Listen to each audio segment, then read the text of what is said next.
ভগবানের জন্য কিছু করা, সেটাই আমাদের কাজ।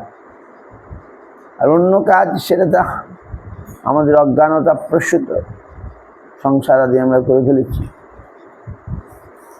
সংসার, এখন স্ত্রীপুত্র, বর্ণাশ্রম, এগুলো পালন আমাদের কর্তব্যের মধ্যে গণ্য হয়েছে, সেটা করতে হবে। কিন্তু ভগবানকে বাদ দিয়ে নয়, ভগবানকে বাদ দিয়ে আমরা ভগবানকে ভুলে যাই, সংসারে কাজ করতে গিয়ে ভগবানকে ভুলে যাই। না, তাহলে তোমাকে খেসারত দিতে হবে। সংসার আদিও সব ভগবানের জন্যেই করতে হবে, না করলেই আমাদের ভুগতে হবে, শাস্তি পেতে হবে, কষ্ট পেতে হবে। সুতরাং সেগুলো ভালো করে বুঝে নিতে হবে। জীবন অনিত্য জানহ সার, তাহি নানাবিধ বিপদ ভার। নামাশ্রয় করি, নামকে আশ্রয় করি, ভগবানকে যাতে ভুলে না যাই, এর জন্য প্রতিদিন আমাকে নামাদি করতে হবে। নাম করা, যে ভক্তি অঙ্গ যোজন করলাম, ভগবানের আরতি আদি দর্শন আদি ভক্তি অঙ্গ, ভক্তি করে প্রসেস, এইভাবে ভক্তি করতে। তো যদি করি তাহলে আমার এই জীবনটাও ভালো যাবে, পরের জীবনটাও ভালো যাবে। পরের জীবন তো আমরা তো বুঝি না, আমরা এই জীবনটাই বুঝি। তাই বলছি না, এই জীবনটাই ভালো যাবে। পরের জীবনে আমার তো মনে থাকবে না, আমি কোথায় জন্মাবো, কোথায় কি করব। না, তোমার এই জীবনটাই ভালো যাবে যদি তুমি ভগবানের জন্যে বেঁচে থাকো। আর কোথায় আরো বেশি দিন কষ্ট না, কষ্ট তো আমার কর্ম অনুসারে আসবেই। কালকে দেখলাম শিশুগুলো এরোপ্লেনে মরে গেল, শিশুগুলো নিষ্পাপ, না তার আগে অনাদি কর্মটা যাবে কোথায়? এই জন্মে শিশু হয়েছে, জন্মেছে, আর আগুনে দুঃখীভূতি হয়ে গেল এরোপ্লেনে, বা এরোপ্লেন চাপা পড়ে শিশুগুলো মরে গেল, বলে না তার কর্মটা তো তাকে এইভাবেই ফিরে আসবে। তার যে কর্ম, আমাদের কর্মটা আমাদের সঙ্গে সঙ্গে যায়, মরে গেলেও সেটা যাবে। আমাদের মরে গেলে সূক্ষ্ম দেহ, আত্মার সঙ্গে সূক্ষ্ম দেহটা যায়। ওর মধ্যে যেমন মোবাইলের সিমের মধ্যে যেমন কত কি লোড করা থাকে, এমনি দেখলে বোঝা যাবে? বোঝা যাবে না। সিমের মধ্যে কত কি লোড করা থাকে, তেমনি আমাদের কর্মগুলো লোড হয়ে থাকে সূক্ষ্ম দেহে, যেটা আমরা দেখতে পাই না। সেইগুলো লোড হয়ে আসবে এবং সময় মতো তার ফল, প্রতিটা কর্মের প্রতিক্রিয়া আছে না, বিপরীত প্রতিক্রিয়া, সে প্রকাশ পাবে। সে আমি ছোট থাকি আর বড় থাকি, যখন সেটা আসবে। কর্মটা কীরকম? কর্মটা একটা মালার মতো। মালার মধ্যে দেখুন নানা রকমের ফুল দেওয়া আছে, সাদা ফুল, হলদি ফুল, নীল ফুল, গোলাপ ফুল, এগুলো হচ্ছে আমাদের কর্মের প্রতীক।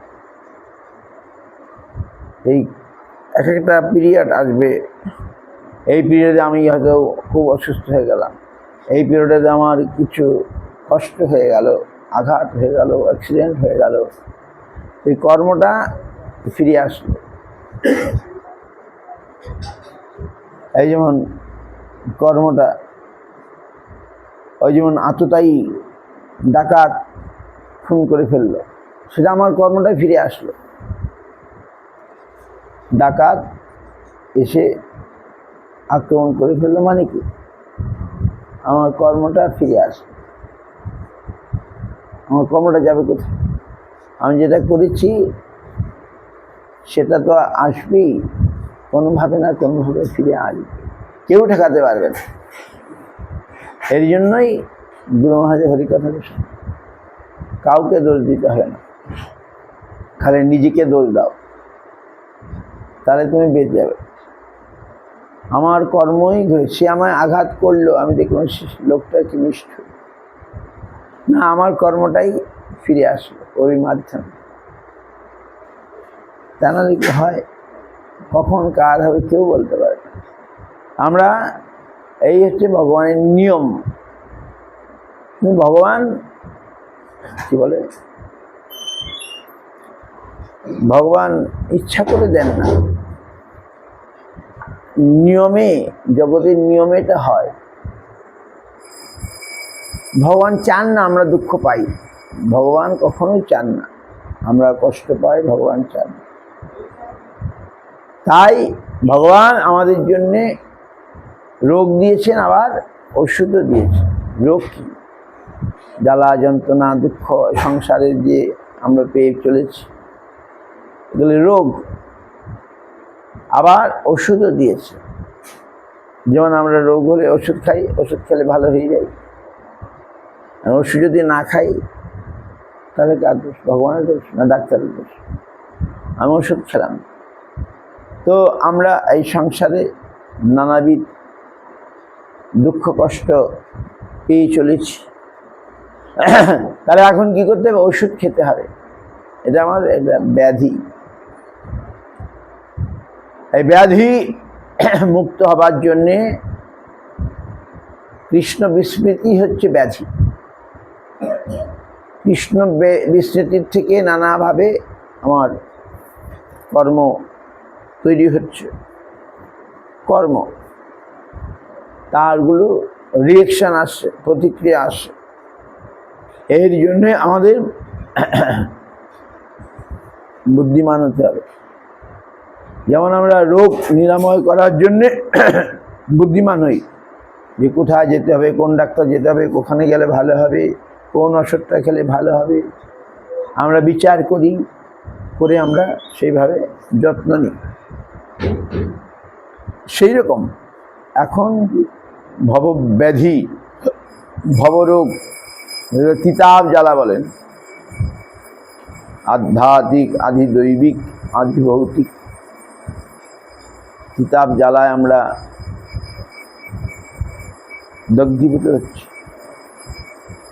যাতনা লাভ করছি। এর হাত থেকে পরিত্রাণ পাওয়ার কি উপায়? কৃষ্ণ ভুলি যে জীব অনাদি বহির্মুখ, অতএব মায়া তারে দেয় সংসার দুঃখ। কৃষ্ণকে ভুলে যাওয়াটাই হচ্ছে আমাদের রোগ, ব্যাধি। তাহলে ওষুধ কি? কৃষ্ণ স্মৃতি আবার ফিরিয়ে আনা। কৃষ্ণ বিস্মৃতি আমার ব্যাধির কারণ, কৃষ্ণ স্মৃতি ঔষধ, মেডিসিন। এর জন্য আমরা প্রতিদিন অভ্যাস করছি। সকালে উঠলাম, মন্দির প্রণাম করলাম, আর সময় কীর্তন করলাম, কীর্তন করে এই উপদেশ, ভক্তিময় ঠাকুরের উপদেশ,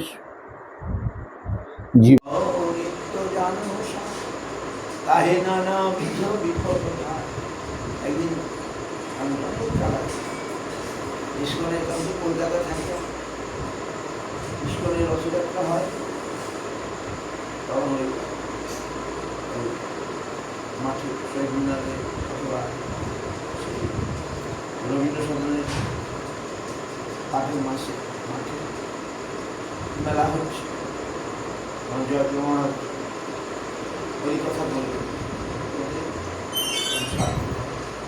ভালো ভালো কীর্তনিয়া নিয়ে এসছে, ভালো ভালো কীর্তনিয়ারা এই গানটাই গাইল বললো তাল দিয়ে, আর তিনি সেটাকে বাঙালি, কলকাতার বাঙালি, তিনি এই গানটাকে শুনে ব্যাখ্যা করলেন। তাহে নানাদিকে নমাশ্রয় করি, যতনে তুমি থাকো আপন কাজে, কৃষ্ণ নাম সুধা করিয়া পাওয়া, জুড়াও ভক্তি বিনোদতা,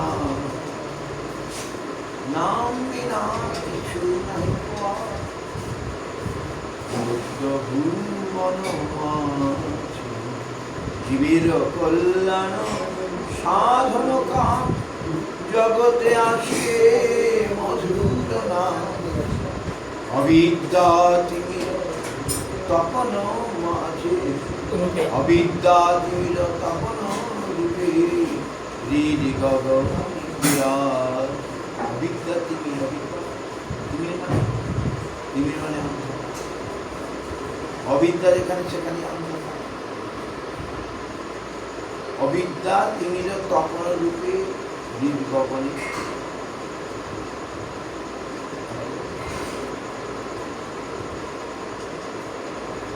জীবন নমাশ্রয় করি যখন। এমন তারা যখন সিরিয়াসলি তারা নামের আশ্রয় করি।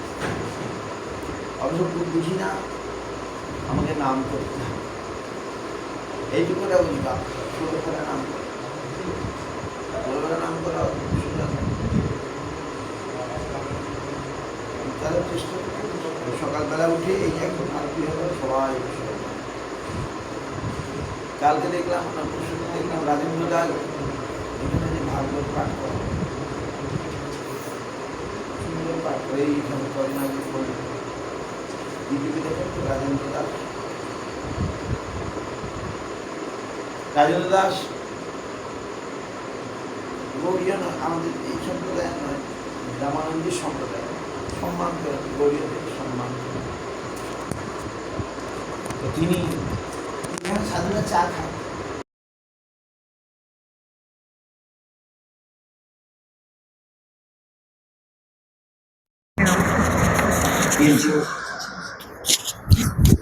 তো গাড়িওয়ালা সব সব রাজনীতি টাকা। তো Rajendra Das speaker, he is from Ramanandi Sampradaya, very looks nice. হরিকথা ভালো বলেন, ইউটিউবে সাধু দেখলে বোঝা সাধু। But he know the people here, sadhu of Braja, তারা চা খায়, চা না হলে হবে না। তো তিনি প্রশংসা করলেন, যখন ইস্কনে ভক্তরা চা খায় না, পান খায় না, আমিষ আহার তো করেই না, চা পান বিড়ি সিগারেট তামাকু ওরা কিছু খায় না।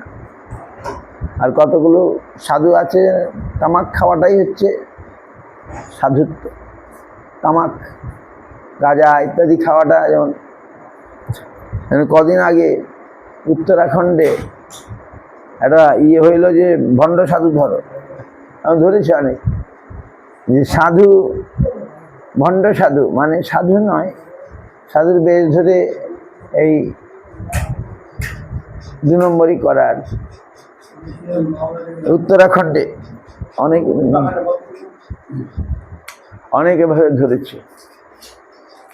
তাহলে কি হলো, এরকম অনেক আছে। তো তিনি হি ওয়াজ প্রেজিং যে চা খেলে কি হয়,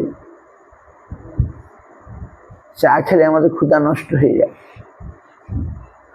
চা খেলে চায়ের যে অপকারিতা আর কি, ক্ষুধা আদি নষ্ট হয়ে যায়। তো উনি ব্যাখ্যা করছেন, বলছিলেন। তো এই রাজেন্দ্র দাস হি প্রেজিং যে সাধুর আচরণ বা সাধুর ভাব কীরকম হওয়া দরকার, দেখে ভালো লাগে। তো এগুলো তো খুব প্রাথমিক, আমাদের শুদ্ধ বিচারে আচারে আমরা যদি প্রতিষ্ঠিত না হই, তাহলে কি করে ভগবানের ভক্তি করব। আর এটা দেখুন, আমাদের গুরুবর্গের কৃপা, বিদেশের ভক্তরাও যেখানে এরা অভ্যস্ত, তারা এসব ছেড়ে চেষ্টা করছে। এখন তারা চেষ্টা করছে। তো বুঝেছে জিনিসটা, এবার আমরা এগুলোকে সিরিয়াসলি নিই না, তারা সিরিয়াসলি নিয়েছে। আর এটা তো সত্যি, আমি যদি নেশা আদি করি, যারা নেশা করে, যেখানে দেখছি কারা কারা নেশা করে, নেশা মানে ধূমপান আদি করলে কি হয়, ভিতরটাকে জ্বালিয়ে দেয় আর অকালে মারা যায়। যারা ধূমপান করে, আগুন খাওয়া কি ভালো জিনিস? আগুনের একটু ছোঁয়া লাগলে আমাদের শরীর জ্বলে যায়, আর আমরা আগুন খাচ্ছি। ধূমপান করা মানে আগুন খাচ্ছি। আগুনটা খাচ্ছি কোথায়? সে ভিতরটায়। জল খেলে হৃদয়টা শীতল হয়ে যায়, আর যদি আগুন খাই হৃদয়টা জ্বলে যাবে। ফুসফুস, আমাদের ভিতরে যেগুলো আছে ফুসফুস, এগুলো নষ্ট হয়ে জ্বলে যায়। তারপরে যক্ষা রোগ, ফুসফুস টিবি রোগ যেগুলো হয়, এগুলো সব ধূমপান করার ফলে হয়। নেশা আদি করলে ভিতরটা জ্বালিয়ে দেয়, আর এর ফল অকাল মৃত্যু।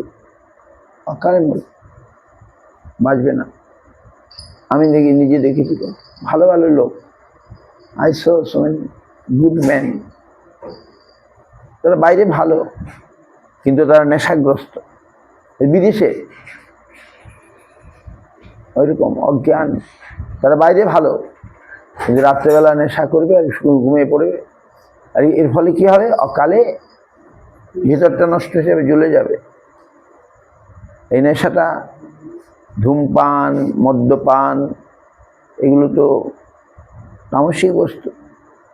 তামসিক বস্তু যখন আমি ভিতরে দিচ্ছি, ভিতরটাকে জ্বালিয়ে দিচ্ছি, আর এর ফলে আমাদের অকাল মৃত্যুকে আমরা ডেকে আনছি। অকাল মৃত্যু আমাদের তো প্রয়োজন নেই, আমাদের দীর্ঘ জীবন লাভ করে আমরা হরিভজন করব, এটাই আমাদের জীবনের একমাত্র প্রয়োজন বা কর্তব্য। এবং এর ফলে কি হবে? এই জীবনটাই ভালো যাবে। হরি বললে জীবন যাবে ভালো, গৌর হরি হরি বল, বললে জীবন যাবে ভালো, গৌর হরি হরি। ডাক্তারগুলোর কথা শুনতে হবে না সবসময়, ডাক্তারগুলো জানে না, তারপরে হ্যাঁ আমিষ খাও, ভিটামিন, প্রোটিন। মুগ ডালে যে প্রোটিন আছে এক সমান, মুগ ডাল, অনেক কিছু শাকসবজি, এগুলো বিভিন্ন কিছু সব দেওয়া আছে, প্রোটিন টোটিন, শাক টাক, এর মধ্যে সব।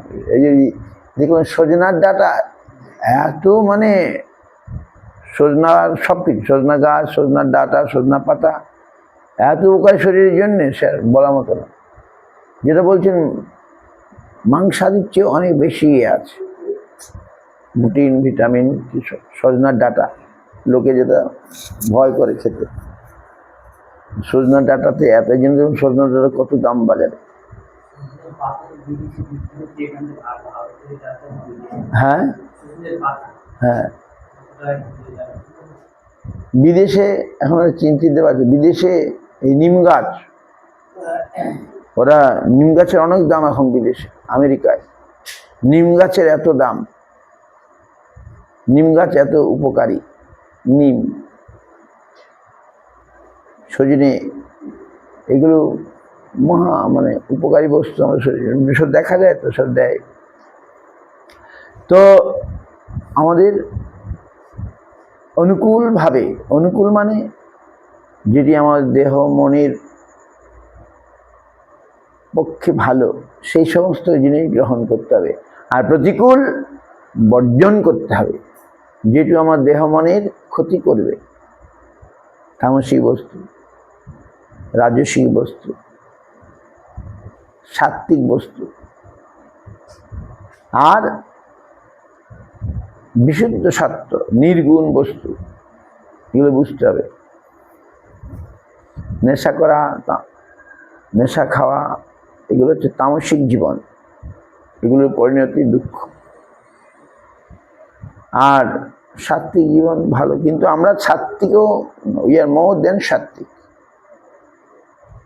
দুধ, ছানা, নিরামিষ খাবার ভালো, সেটা সাত্ত্বিক, সেটা নির্গুণ নয়। সাত্ত্বিক অলসো সাম গুণ, সাত্ত্বিকের মধ্যেও গুণ আছে, অ্যাকশন রিয়াকশন আসবে। কিন্তু when we take prasadam, we offer the সাত্ত্বিক বস্তু ভগবানের জন্য সাত্ত্বিক বস্তুটা দিলাম, তখন সেটা নির্গুণতা লাভ করে। নির্গুণ, সেই সাত্ত্বিক জিনিসটা রিয়াকশান আসবে, প্রতিক্রিয়া আসবে, যেহেতু এই সাত্ত্বিক জিনিসটা আমার নয়, সেটার মালিক আমি নই। ভালো ভালো আমি জিনিস খাচ্ছি, বা ফল খাচ্ছি, ফলের রস, ফলটা আমার নয়, ফলটা অন্যের। আমি কিনে নিলাম, না, আমার জিনিস নয়,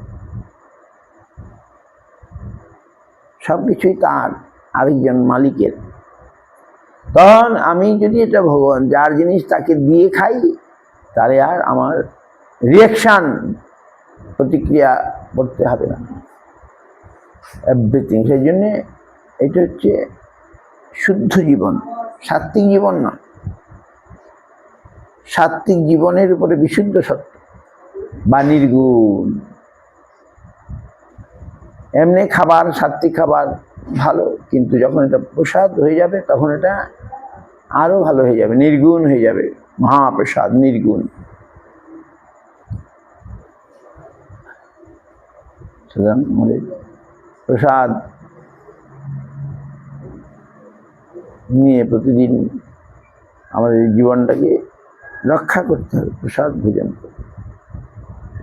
এইভাবে না করলে দেখুন, এই জন্যে এই উপদেশমূলক গান, we every day sing this song, উদিল অরুণ পূর্ব ভাগ্য। হোয়াই?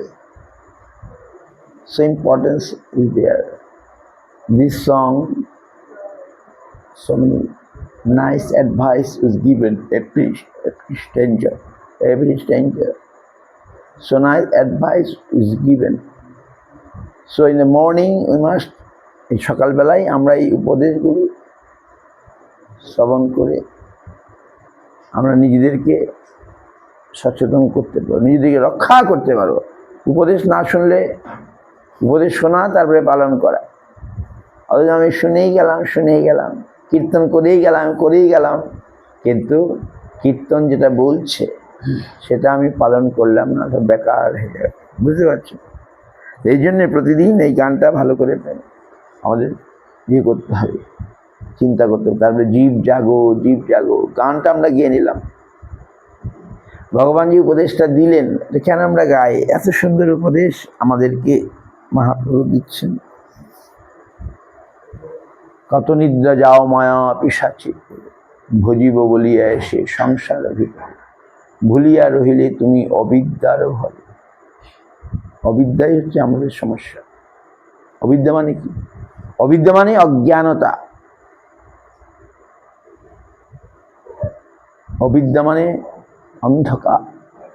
যেমন অবিদ্যা আছে, আমি ভগবানকে দেখতে পাবো না। যেমন আকাশে কালো মেঘ, চাঁদকে দেখা যাচ্ছে না, সূর্যকে দেখা যাচ্ছে না, মেঘটা যখন কেটে যায় তখন দেখা যায়। এখন আমাদের অজ্ঞানতা, অবিদ্যা কালো মেঘের মতো আমাকে ভগবানকে দেখতে দিচ্ছে না। ভগবান আছেন, কিন্তু অজ্ঞানতা আর অবিদ্যা like cloud, not giving to see us the ভগবান।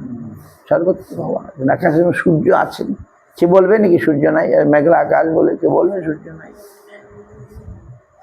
অন্ধকার। তেমনি চন্দ্র আছে, কিন্তু কালো মেঘ হচ্ছে আমাদের অজ্ঞানতা, আমাদের এদিকে বলে অবিদ্যা বলে। হরিয়ে ভুলিয়া তোমারে অবিদ্যা পীড়ায়, পীড়িত রসনা মোর, কৃষ্ণ নাম সুধা ভালো নাহি লাগে, বিষয় সুখিতে ভোর। এই অবিদ্যাটা ভালো করে জানতে হবে। অবিদ্যা মানেই অজ্ঞানতা, অবিদ্যা মানেই কালো মেঘ, যার ফলে আমি আকাশে সূর্য থাকলেও দেখতে পাচ্ছি, আকাশে চন্দ্র থাকলেও আমি দেখতে পাচ্ছি। মূর্খ লোক বলে কোথায়, হয়তো দেখতে পাচ্ছি না, তাহলে ভগবান নাই। দেখা যায় না, ছোঁয়া যায় না, বোঝা যায় না, ভগবান নাই। ভগবান তো এরকম বস্তু না। বলে তুমি তোমার বুদ্ধিটাকে কি দেখতে পারো? তোমার যে বুদ্ধি আছে সেটাকে আমরা দেখতে পাই, ছুঁইতে পাই? তা নয়। তাই বলে বলবো কি বুদ্ধি নাই? সুতরাং আমাদের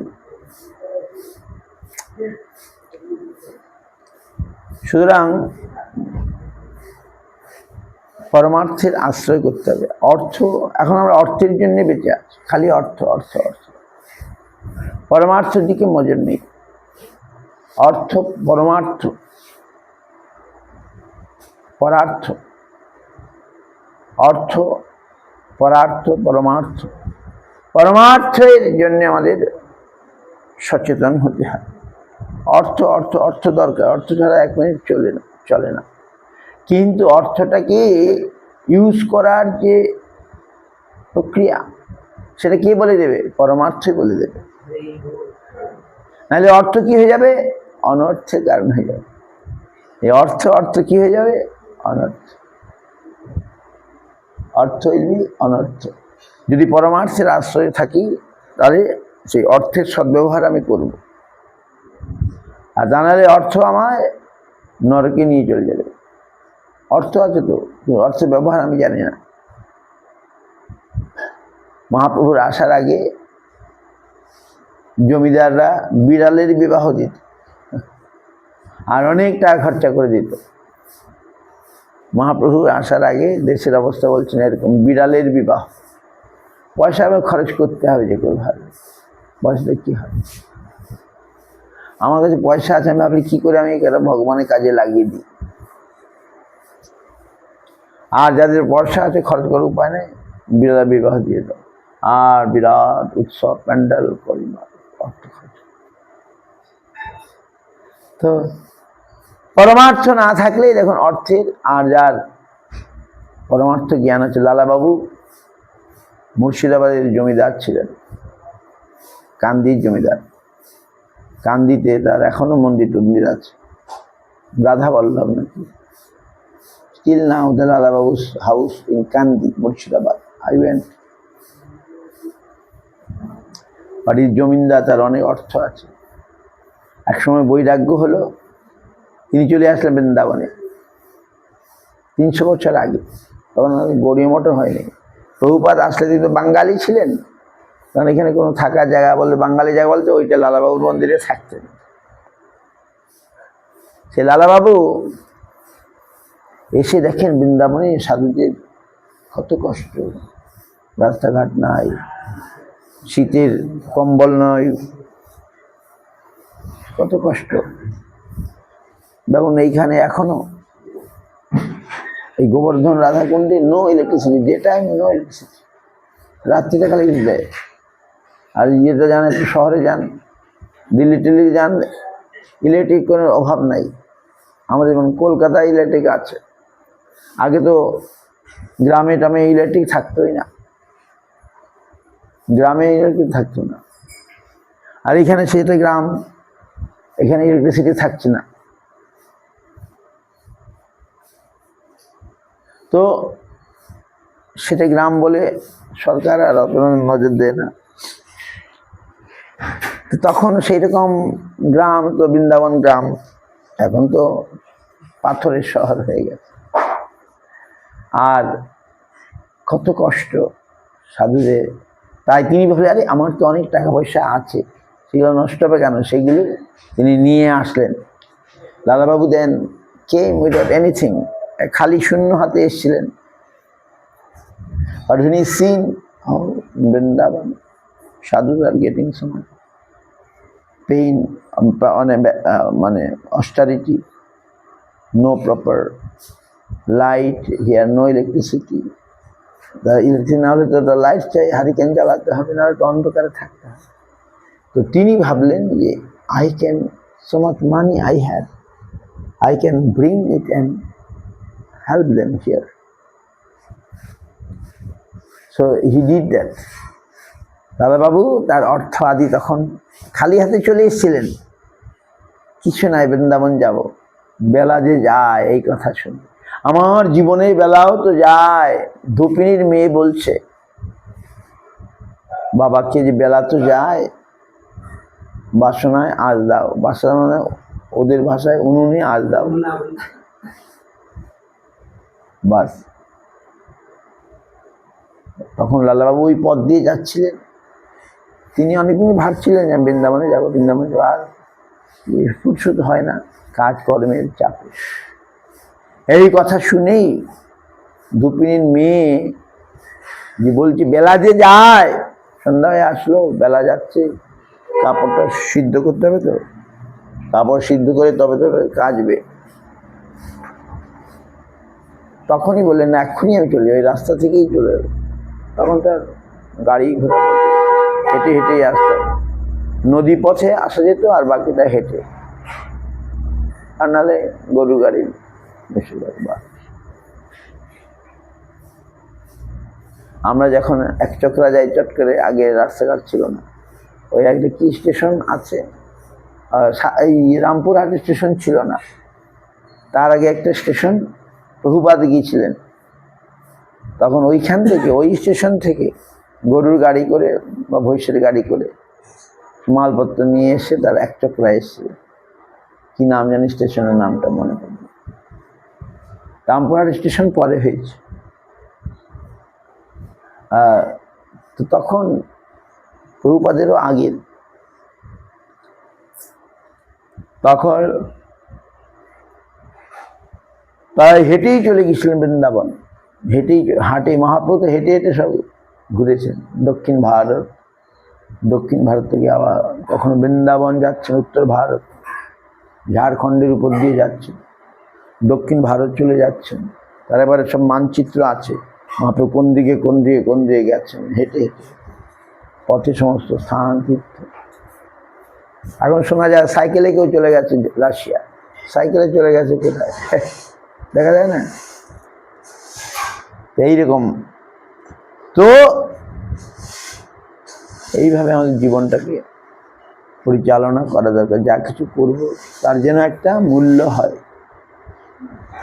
আমি বাঁচব ভগবানের জন্যে, আমি মরব ভগবানের জন্য, বাস। We shall live for the Bhagavan, we shall die for Bhagavan, die to live। বাঁচার জন্যে মরো। এখন আমরা মরার জন্যে বেঁচে আছি।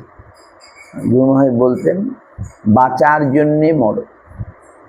সত্যিকারের জীবনের জন্যে তোমার এই, যাই হোক অনেক কথা বললাম, হরিনাম করতে হবে। হরিনাম করা মানে প্রতিদিন হরিনাম করা মানে আমি ভগবানকে ভুলবো না, নাহলে তো ভুলে যাব। নিয়মের মধ্যে না থাকলে সব কিছু ভুলে যাবে। কাজটা যে করা হচ্ছে নিয়মের মধ্যে, ভগবানকে স্মরণ করা নিয়মের মধ্যে। নিয়মটা কি? হরিনাম করব, গায়ত্রী আদি জপ করব, যাতে ভগবান আমার মধ্যে থাকে।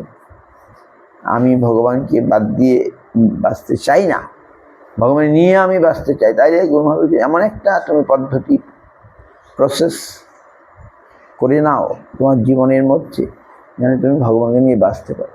কি না, যা রান্না করবো ভগবানকে দেব, যা কিছু করব ভগবানকে মাঝখানে রেখে করব। গৃহের মাঝখানে ভগবান থাকবেন, ভগবান মালিক, আমি তার জন্যেই কাজ করব, তার জন্যেই রোজগার করব, তার জন্যেই পরিবার পরিজন পালন করব। কার জন্য? ভগবানের জন্য। ভগবান এই ঘরের মালিক, আর তারাও ভগবানের সেবা করবে, আমিও ভগবানের সেবা করব। এইভাবে বাঁচলে আমরা রেহাই পেয়ে যাব। আর এইভাবে না বাঁচলে জগতের অধিকাংশ লোক তারা জানে না, তাই তারা ওভাবে করে না। তারা বলে খেয়ে দিয়ে বাস। আহার নিদ্রা ভয় ইন্দ্রিয় তর্পণ, এইটাই জীবনের মূল প্রয়োজন। আহার নিদ্রা, খেতে হবে, ঘুমাতে হবে, আর ভয় থেকে নিজেকে বাঁচাতে হবে। পশুরা যেমন করে, একটা পশু দেখুন তার বাচ্চা টাচ্চাকে কীভাবে আগলে রাখে। সেও খায়, সেও ঘুমায়, আর সেও ইন্দ্রিয় তর্পণ করে। একটা পশু করে কিনা এই চারটা জিনিস? আহার নিদ্রা ভয় ইন্দ্রিয় তর্পণ। আর মানুষও তো সেটাই করে। আহার প্রতিদিন সে খাবে, নিদ্রা করবে, ঘুমাবে, ভয় থেকে নিজেকে রক্ষা করবে। সে সবসময় ভয় পায়। আর ইন্দ্রিয় তর্পণ, ইন্দ্রিয়গুলো আমার কাছে ইন্দ্রিয়ের ক্ষুধা মেটায়, ইন্দ্রিয় চায় সব। কিন্তু একজন সুস্থ মানুষ এই চারটার মধ্যে যদি থাকে, তাহলে তাকে মানুষ বলা যাবে?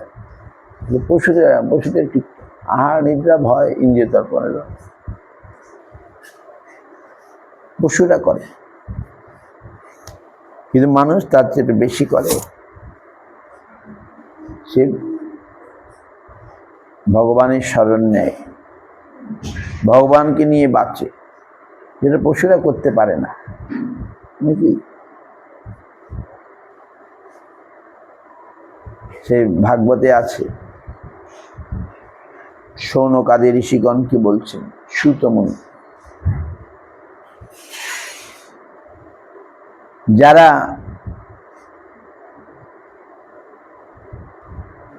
একদিন একজন লোক যাচ্ছিল, ভদ্রলোক, তখন কুকুরগুলো দেখে বলল, ও মানুষ ভাই কোথায় যাচ্ছ? শোনো, আমাদের একটা প্রেসিডেন্ট চাই। কুকুর বলছে, এখন মানুষ ভাই জিজ্ঞাসা করছে, কেন কেন আমি কেন প্রেসিডেন্ট হব তোমাদের? বলে, তোমাদের সঙ্গে আমাদের মিল আছে। কি মিল? স্বজাতি বিরোধ। আমরা একটা কুকুর যেমন আরেকটা কুকুর দেখলে সহ্য করতে পারে না, খেউ খেউ খেউ করে। অন্য পাড়া থেকে যদি ডেকে, তাহলে তার কথাই নাই, এমন চিৎকার, এমন ঝগড়া আরম্ভ করবে যে টেকাই দেয়। তখন বলে, তোমরাও মানুষ তো সেরকম, একে অপরের সঙ্গে তোমাদের মিল থাকে না, ঝগড়া আরম্ভ করে দাও। তাহলে ঠিক কিনা? মানুষ বলে, হ্যাঁ তা ঠিক, তাহলে তুমি আমাদের প্রেসিডেন্ট হও। কুকুরের প্রেসিডেন্ট হও, এটা কি ভালো কথা? না, আমি চিন্তা করে বলবো। তারপরে সবিট বরাহ অষ্ট্র, মানে কুকুর। তারপরে আরেকটা পশু, আর একটু দূরে গেলে আরেকটা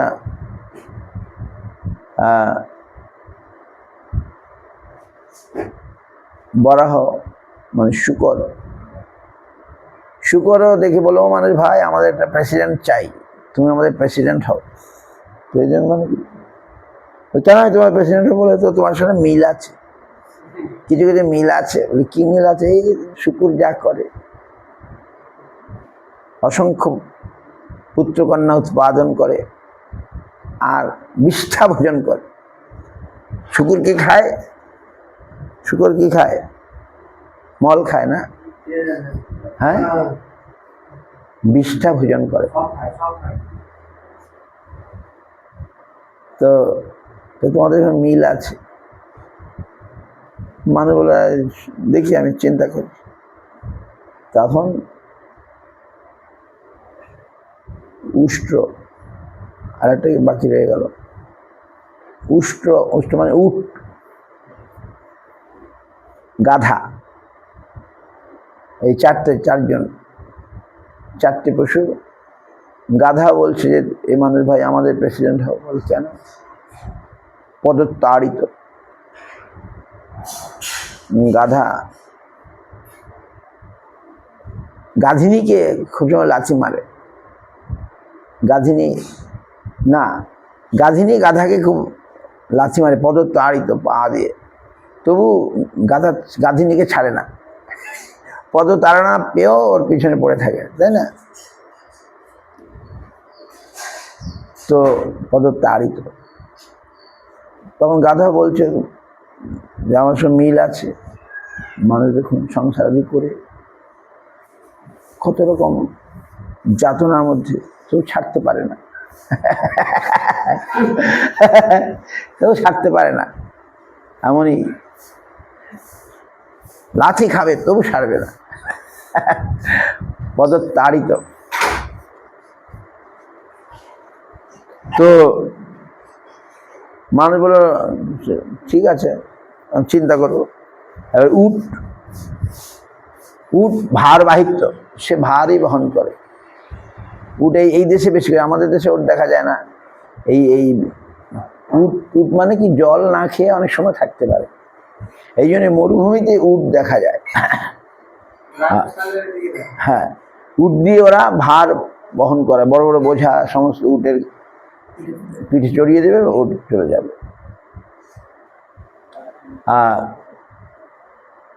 তো ভারবাহিত উটও বললো আমাদের মানুষরা, কি মানুষ তোমার মিল আছে, কি মানুষ, সংসারে বোঝা বই চলেছে, বই চলেছে। সে জানে না কেন সে বইছে, তবু তাকে বইতেই হয়, উপায় নাই। উটের পিছনে যখন বোঝা চাপিয়ে দেওয়া হয় তাকে চলতেই হয়, বোঝাটা বইতেই হয়। তেমনি আমরা সংসারে বোঝা যখন নিয়ে নিয়েছি, আমাদের বোঝা বইতেই হবে, পালানোর পথ নাই, বোঝা আমাদের বইতেই হবে। তো মানুষের এই পশুদের এই কথাগুলো শুনে মানুষটা বলল, কথাটা তো আর বেঠিক নয়, ঠিক কথা, কিন্তু আমি এদের প্রেসিডেন্ট হই কি করে? একটা মানুষের, একটা পশুদের প্রেসিডেন্ট, এই বলে মন খারাপ করে বসে আছে। এখন একজন সাধু ওই পথে আসছিল, সাধু এসে বলছে তোমার মন খারাপ কেন? বলছে এইরকম ব্যাপার, এই কুকুর যা বললো কথা তো আর বেঠিক নয়, স্বজাতি বিরোধ, গাধা পদতাড়িত, তারপরে উষ্ঠ ভারবাহিত্য, আর শুকর এরকম সংসার বৃদ্ধি করার উস্তাদ, পুত্র কন্যা অসংখ্য অসংখ্য জন্ম দেবে। তো ওদের সঙ্গে তো আমাদের মিল আছে, তাই বলছি আমি নাকি তাদের প্রেসিডেন্ট হিসেবে আমাকে চাইছে, কিন্তু আমার তো ভালো লাগছে না। ও তাই নাকি, তুমি চিন্তা করো না, তুমি গিয়ে বলো তুমি এখন হরিকথা শুনতে যাচ্ছ, তুমি এখন হরিকথা শুনবে। এই মানুষের মধ্যে যারা হরিকথা শোনে না, হরিকথা হরিভজন করে না, তাদেরকে নিয়ে তোমার প্রেসিডেন্ট করো, যাও। তুমি তাদের প্রেসিডেন্ট হবে না, যেহেতু তুমি এখন তোমার অন্য কাজ আছে। কি কাজ? হরিকথা শোনো, হরিকথা। এই শ্লোকটা ভাগবতে আছে, শ্লোকটা আমি ব্যাখ্যা করলাম, শ্লোকটা একবার আছে, আমি পরে দেখিয়ে দেব। সবিট বরাহ সারম্ভরিক, সবিট বরাহ উষ্ঠ, ভাগবতে আছে। হরিকথা যারা শোনে না তারা পশুতুল্য হয়ে যায়, পশুর সমান হয়ে যায়। ধর্মেন হীনা পশুভি সমানা, ধর্মহীন পশুর সমান। এখন আমাদের মহারাজ ছিল, ইসকন এরকম প্রচার করে, তো আমাদের মহারাজ এবারে নালিশ করছে, মহারাজ এখন ইসকন এরকম প্রচার করছে যে ধর্ম করবে না, তার সব পশু সমান, আমাদের পশু বলছে। সে মহারাজকে নালিশ করছে, মহারাজ ঠিকই তো বলেছে, খারাপ কি বলেছে, আমাদের পশু বলে গালি দিচ্ছে। ওই উলুবেড়িয়াতে আমরা গিয়েছিলাম, মহারাজ গিরি মহারাজ আমাদের বৃদ্ধ মহারাজ, তো মহারাজ বলে ঠিকই তো বলছে, খারাপ কি বলছে? যারা ধর্মে না হীনা পশুই সমান, তো শাস্ত্রের কথা, শাস্ত্রই বলছে ধর্মহীনা ধর্মে না হীনা পশুই সমানা। যারা ধর্মহীন বলে আর বলার কিছু নাই, আমাদের পশু বানিয়ে দিল। হ্যাঁ, তো সব পশু তোমরা, যারা তোমরা হরিভজন করো না সব পশু, এইরকম বলছে ইস্কনের ভক্তরা।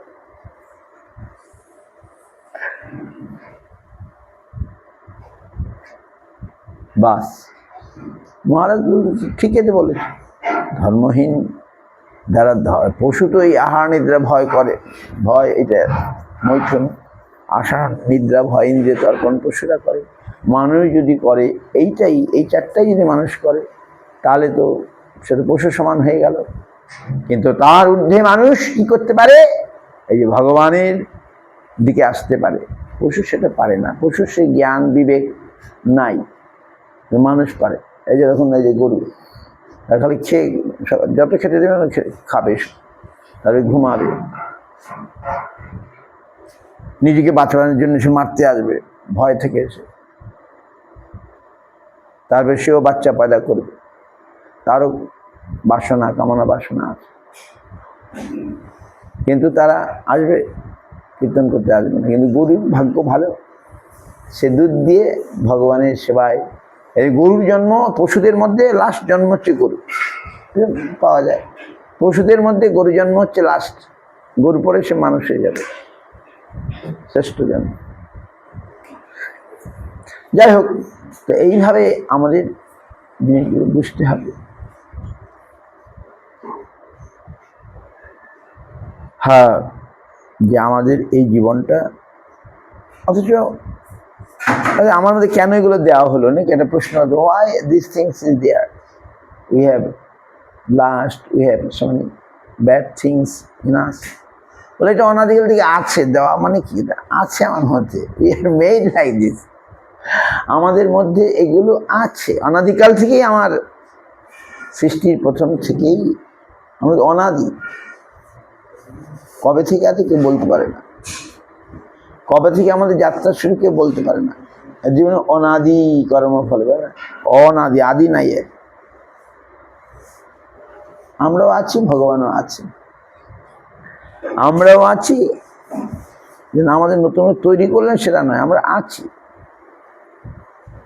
এই আমি সবসময় বলি এই মোবাইলের সিমের কথা, কত সূক্ষ্ম এইটুকু সিম, দেখুন নখের অর্ধেক, নখের অর্ধেক একটা সিমের ভিতরে দেখুন কত কি লোড করা যায়, কত কি রাখা যায়, কত কত বড় বড় গ্রন্থ আদি, কত কি সব ওখানে রেখে দেবে। বিন্দু বিন্দু, এটা বিন্দু বিন্দু মতো করে সব যেন লোড হয়ে আছে, আর আপনি খুলতে চান সব খুলে যায়, কম্পিউটারের মধ্যে সব এসে যায়, সেটাকেই কম্পিউটারে লাগিয়ে দিন, বাস। আমরা এরকম বিন্দু বিন্দু মধ্যে কোথাও ছিলাম, কোথাও ছিলাম। এখন ভগবান আমাদের প্রকাশ করেছেন, যেমন সিমটাকে কম্পিউটারে ফেললে, মোবাইলের মধ্যে ফেললে সে প্রকাশিত হয়, তা নাহলে সে ওইরকমই থাকে। তাহলে আমরাও সৃষ্টির মাধ্যমে ভগবান আমাদের এখন প্রকাশ করেছেন, এই নানা রকম দেহ দিয়েছেন, নরদেহ দিয়ে আত্মাটা সিমের মতো,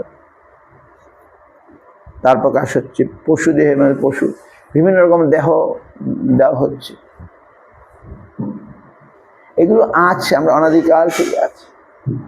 এখন এই মনুষ্য জন্মের মাধ্যমে আমরা এর একটা সমাধান করতে পারি। We can make a solution by this human life, যেটা অন্য জন্মে হয় না।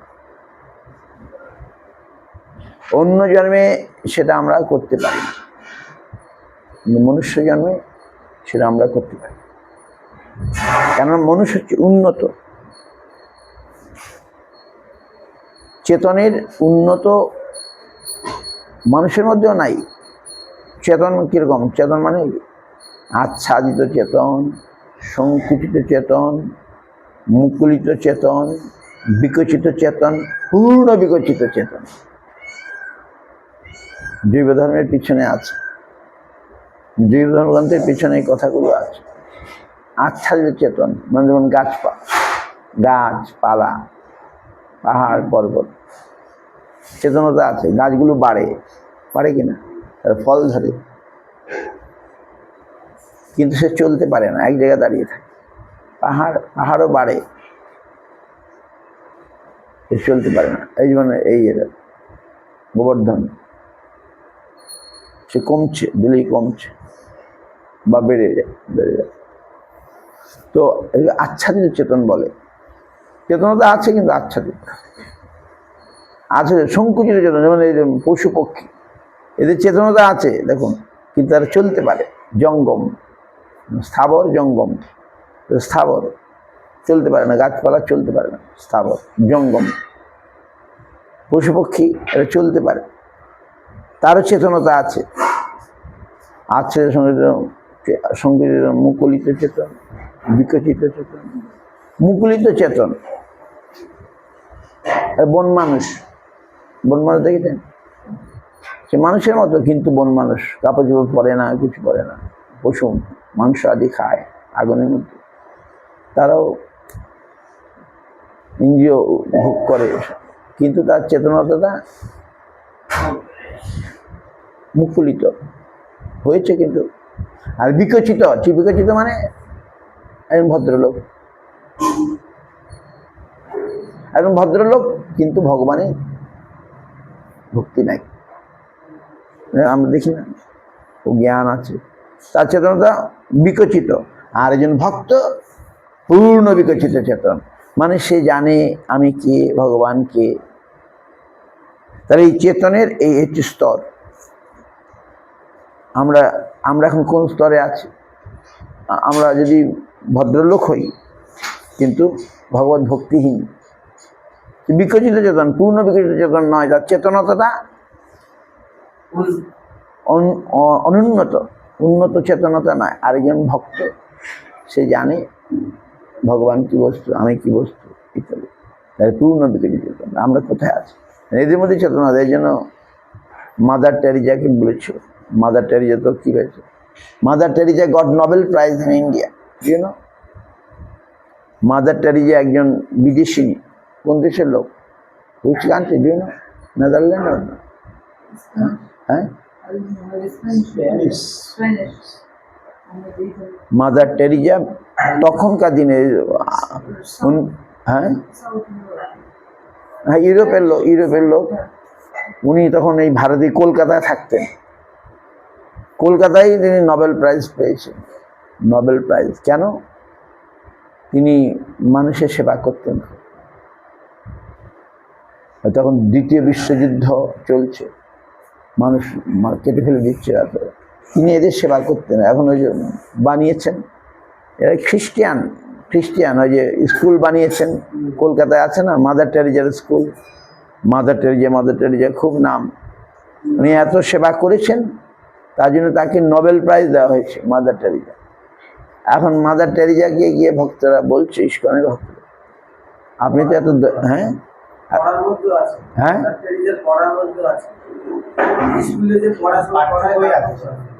আচ্ছা, মাদার টেরিজা খুব সেবা করেছে। তো এখন গিয়ে ইস্কনের ভক্তরা নাকি বলছে যে আপনি তো অত দয়ালু, কত সেবা করেন, জীবন দিয়ে সেবা করছে, তা আপনি গরু খান কেন? গরুর হয়তো প্রাণ আছে, ওকে হত্যা করতে আপনার কষ্ট হয় না? তখন তিনি আর কি বলেন, তিনি বলে তোমরাও তো শাকসবজি খাও, ফলমূল খাও, ওতে তো প্রাণ আছে। তখন ঠিক আছে, আপনাকে একটা গরু বা একটা পাঠা বা ছাগল কেটে তার রক্ত এনে দিচ্ছি 1 গ্লাস, আর 1 গ্লাস আঙ্গুরের রস দিচ্ছি, দেখতে দুটা কি সমান হবে? না। চেতনের ফারাক আছে। একটা মশা মারা, আবার একটা গরু মারা, আর একটা মানুষ মারা এক সমান হবে কি? হবে না। একটা পিঁপড়ে মারা, সে তার ইয়েতে, এমনি একটা ফল খাওয়া আর একটা মাংস খেয়ে সমান হবে? চেতনার মধ্যে তফাৎ আছে, ফারাক আছে। সুতরাং তিনি আর কোনো উত্তর দিতে পারে না। এরকম। তো আমরা উন্নত চেতনায় লাভ করে আমরা নিজেদেরকে রক্ষা করব। পূর্ণ বিকশিত চেতন অবস্থা আমাদের লাভ করতে হবে, করে আমরা ঈশ্বর ভজন নিজেও করব, অপরকে করব, নিজেও বাঁচবো, অপরকেও বাঁচানোর চেষ্টা করব। এটি হচ্ছে আমাদের শাস্ত্রের কথা, ভাগবতের কথা, সমস্ত শাস্ত্রের সার কথা। যে গাড়িতে লেখা যায়, নিজেও বাঁচো, অপরকে বাঁচাও, live and let them live. তুমিও বাঁচো, অন্যকে বাঁচাও। কি করে? ভগবানকে না ধরলে আমরা বাঁচতে পারবো না। ভগবানের থেকে, ভগবান হচ্ছে সর্বগুণাধার, ভগবান হচ্ছে সমস্ত সদ্গুণের আধার। অল সদ্গুণ ভগবানের মধ্যেই আছে, আমাদের মধ্যে নাই। তাহলে তোমরা ভগবান ভজন করো কেন? লোকে বলে না তোমাদের কাজ নাই। আরে ভগবান করলে কি হবে? ভগবানের গুণাবলী আমাদের মধ্যে আসবে। ভগবানের যে সদ্গুণাবলী, যে আমি তো ভালো নাই, আমার মধ্যে হিংসা আছে, ক্রোধ আছে, লোভ আছে, মোহ আছে, মদ আছে, নানা রকম আমাদের আছে, অনধিকাল থেকে আছে। তো এইগুলো যাবে কি করে? যাবে যখন ভগবানের গুণাবলী আমার মধ্যে আসবে, তখন ওগুলো আমাদের থেকে চলে যাবে। কি? ভগবত গুণাবলী, যেমন কতগুলো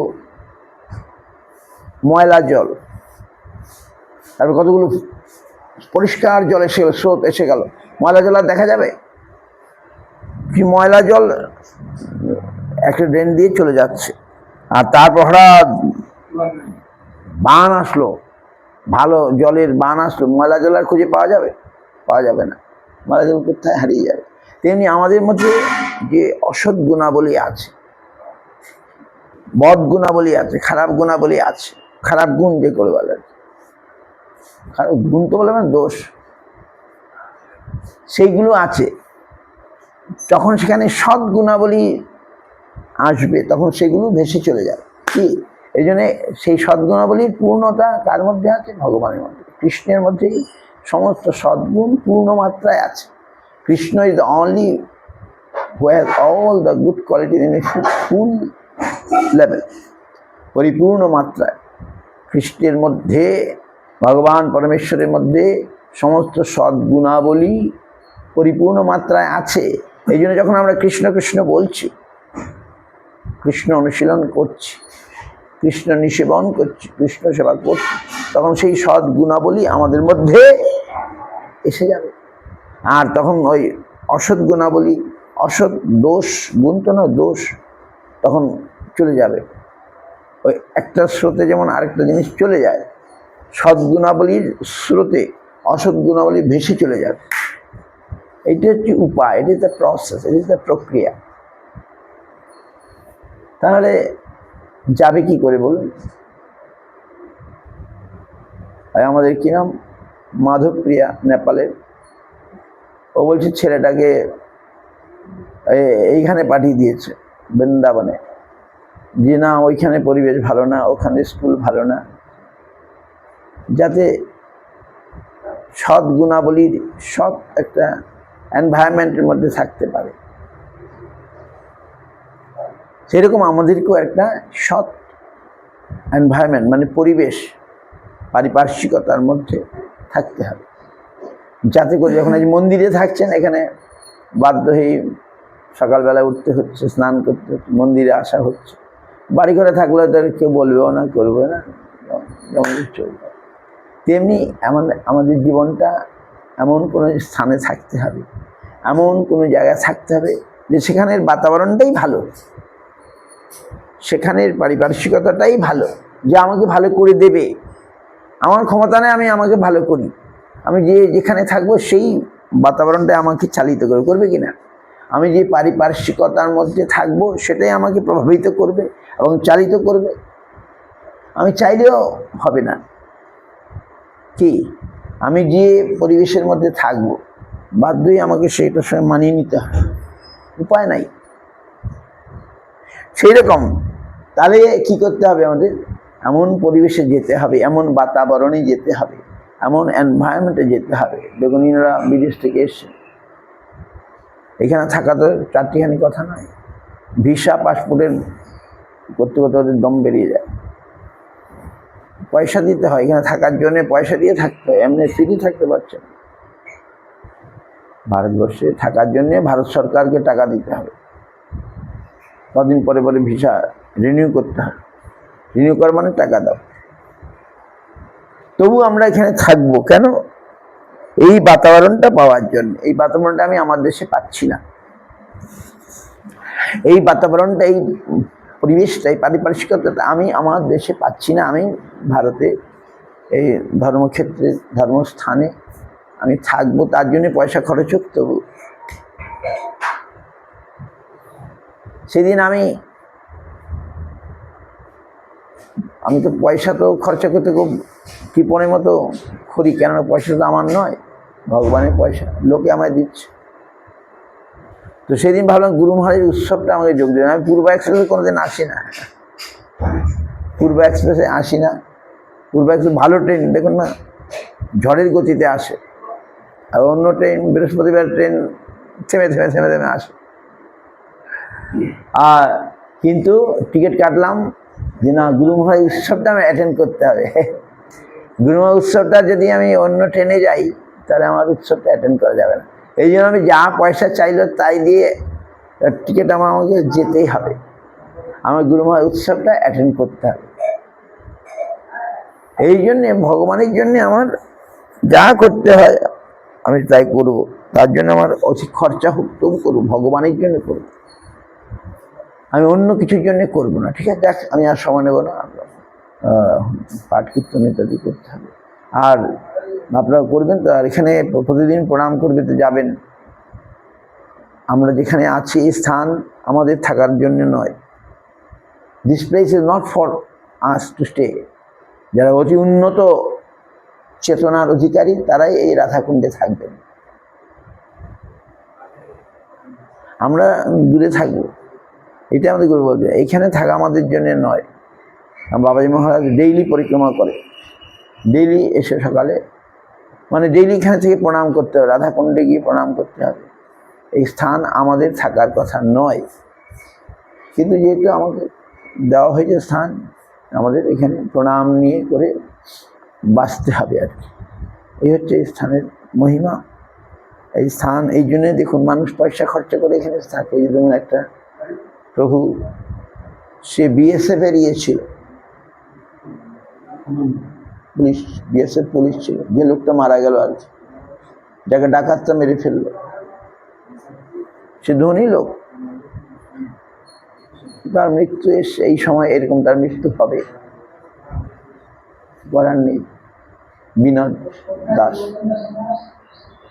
সে তো তার বাড়িঘর নিশ্চয়ই আসে, পান্ডে টাইটেল কোথাকার লোক, হরিয়ানা টরিয়ানা বাইরে অঞ্চলে লোক, সে কিন্তু না, সে রাধাকুণ্ডে থাকবে, হরিভজন করবে।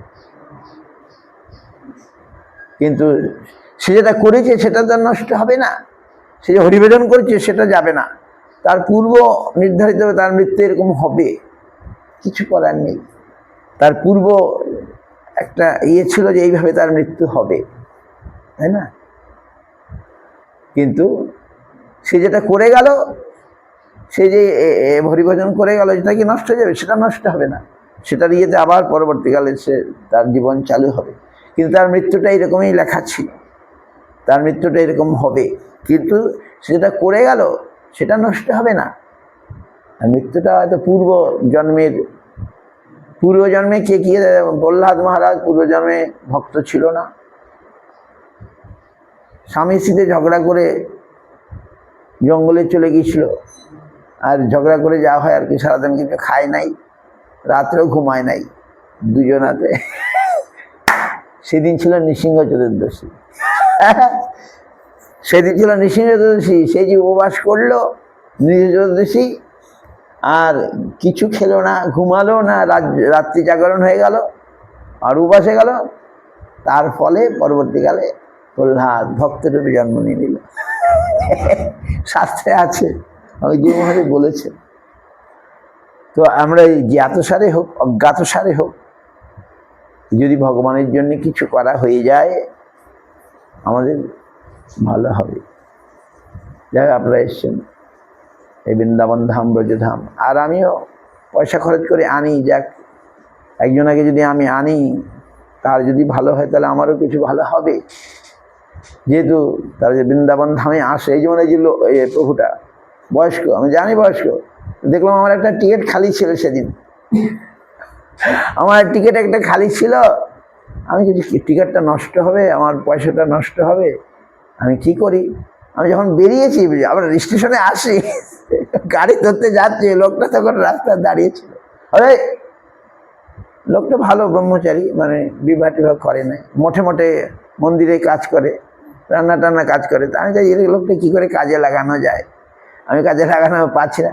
তোমরা যাবে বৃন্দাবন, চলো 5 মিনিট সময় আছে, বাড়ি যাও, কাপড় চেঞ্জ করে আসো, রাস্তার মধ্যে ছিল।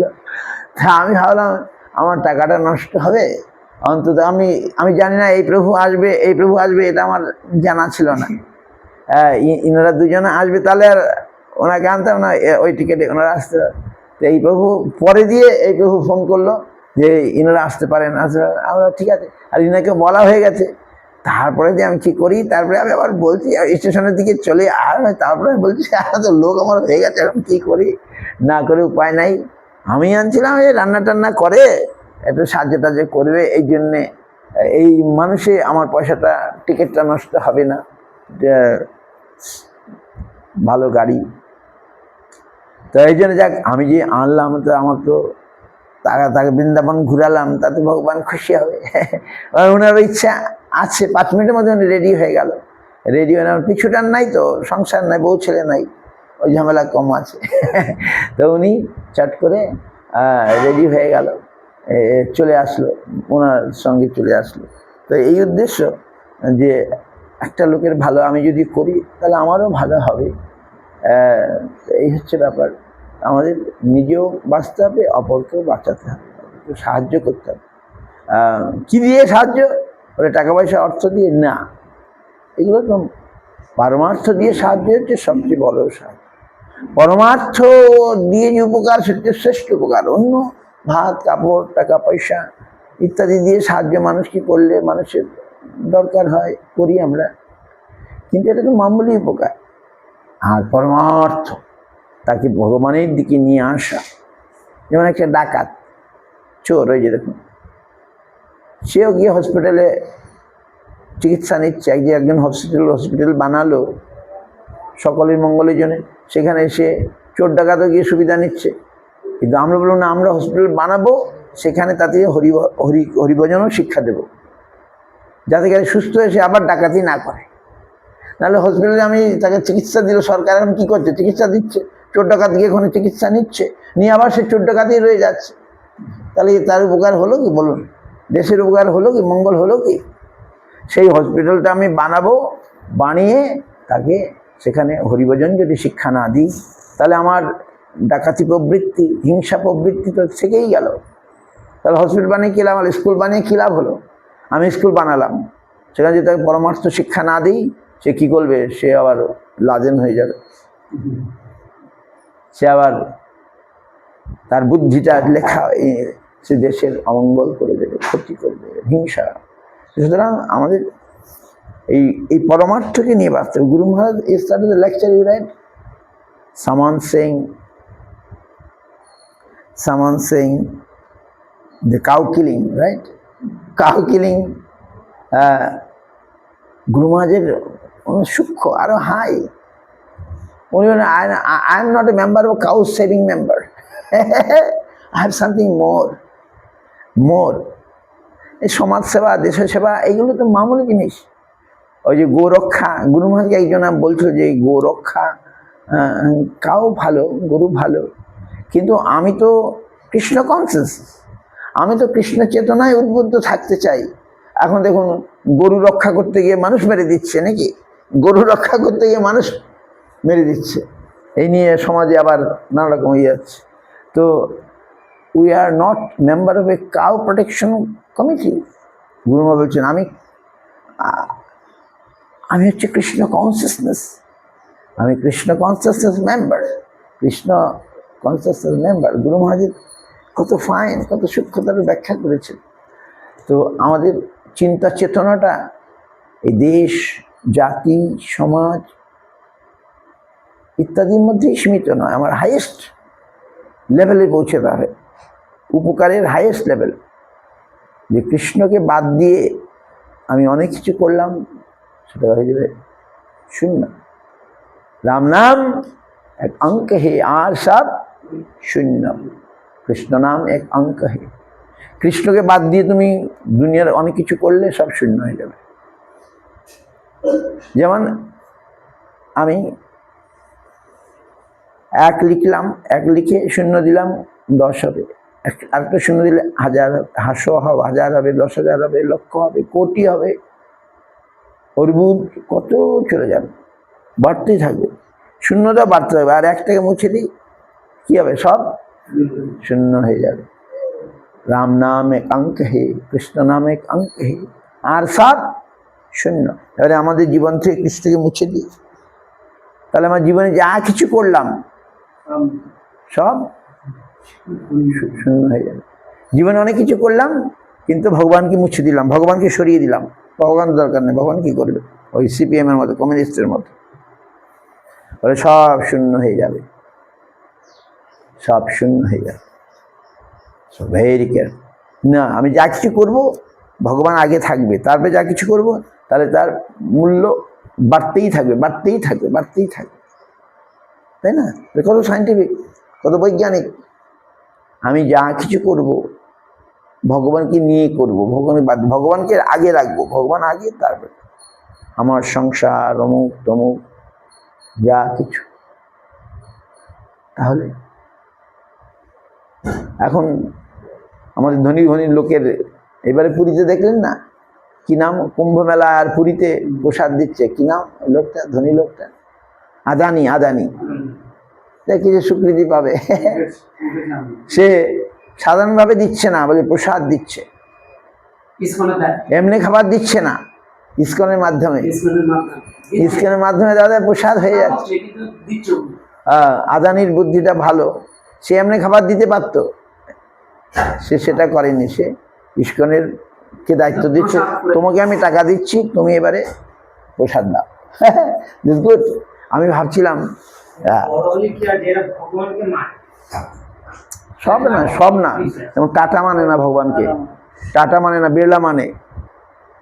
টাটার কাছে যাবেন, আপনাকে ভগবান বলবেন ওরা নাস্তি জয়েন্ট ট্রেন বা কি ধরনের, টাটা কোম্পানি কোনো দান করে না, বিড়লা অনেক দান করে। মায়াপুরে বিড়লা গেস্ট হাউস, প্রভুপাদের ওখানে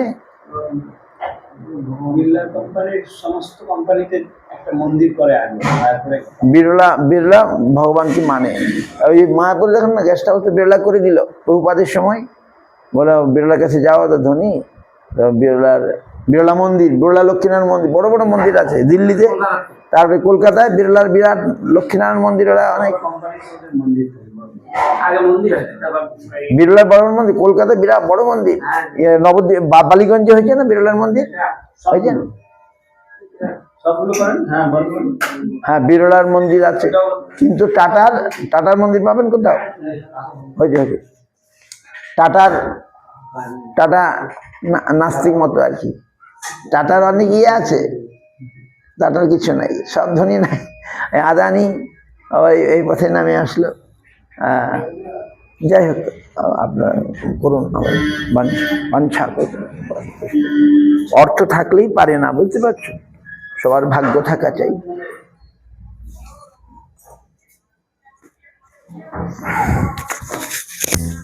আমার